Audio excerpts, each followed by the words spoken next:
Overpricing is one of the most common and most costly mistakes that we see sellers making in the market today. And it is rarely because sellers are unrealistic.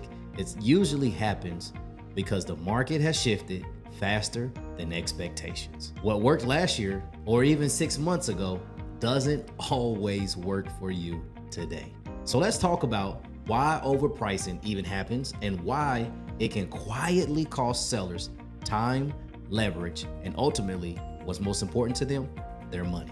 Jasmine, can you shed some light on this? Absolutely.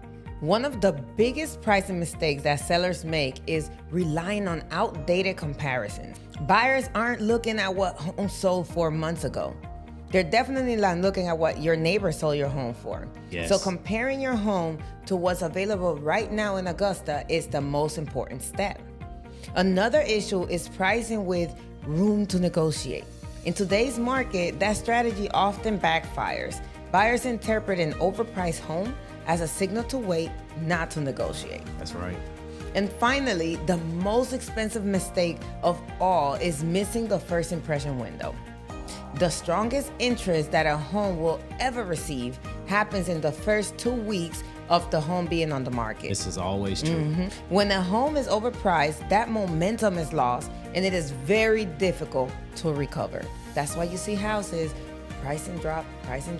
Now, strategic pricing isn't about listing high or low. It's about positioning your home to attract the right buyers at the right moment. If you're thinking about selling a home in Augusta and you want a pricing strategy that reflects today's market and not yesterday's, go ahead and feel free to reach out to us. We're super excited and happy to provide you with whatever clarity is necessary. And we want to remind you that who you trust matters most. Thanks for watching. Peace.